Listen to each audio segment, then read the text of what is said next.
Rebonjour les amis et me revoilà pour le deuxième sujet, à savoir les malades doivent s'organiser. Là aussi, je me suis rapproché de Guérir du cancer, la Fondation de France. Laurent Schwartz en parle dans sa vidéo, dans sa conférence, dans ses deux conférences. Raymond Attal en parle aussi. Et dans les deux conférences, dans celle de Laurent Schwartz et dans la sienne. Et j'en parle aussi dans la conférence à la fin où j'interviens, dans la conférence de Laurent Schwartz où j'interviens. J'interviens en disant deux choses, vous l'avez certainement entendu. On ne peut pas admettre que le cancer soit considéré comme incurable, phase 4, puisque ce n'est pas le cas, il y a des solutions. Et la deuxième chose, les malades doivent s'organiser. Vous savez que j'ai créé Survivre au cancer.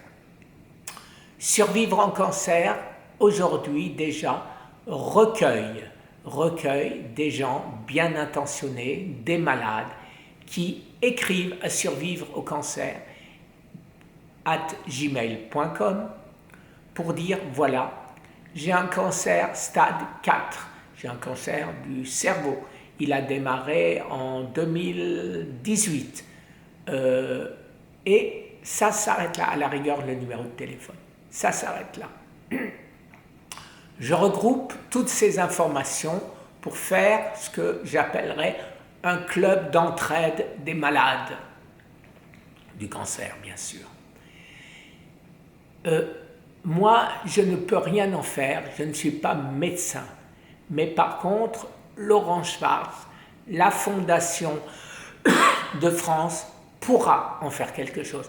Le CNRS, l'Institut national du cancer, pourra en faire quelque chose. Et donc, dès que toutes les barrières administratives seront levées, dès qu'on aura l'adresse, comme je l'ai eu pour les dons, dès qu'on aura l'adresse, dès qu'on aura tout, tous vos emails seront transférés à cette adresse. À ce moment-là, et à ce moment-là uniquement, vous aurez une réponse de ces médecins, de ces chercheurs, qui vous demanderont de prouver.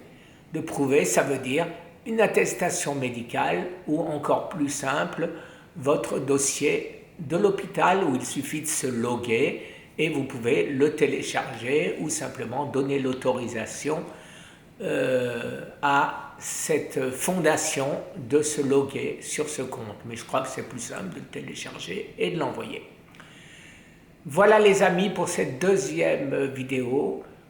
Donc ces deux vidéos sont très importantes parce que la seule manière d'avancer, c'est d'aider à ce que nous avancions.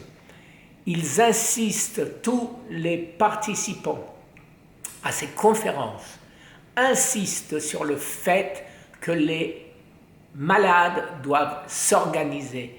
Vous avez vu certainement en avril, même en mars, des vidéos où je disais déjà ça, alors que j'ai commencé mon site fin janvier.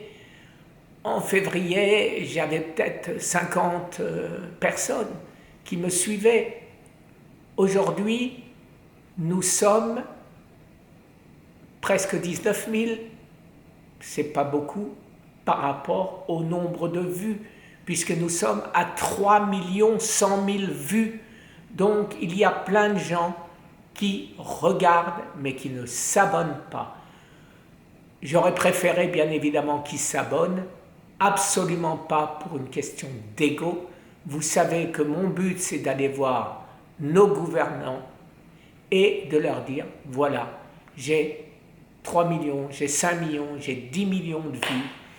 Toutes ces personnes ont le même problème que moi, on veut être secouru par notre État, parce que c'est un devoir de l'État de soutenir les personnes en danger.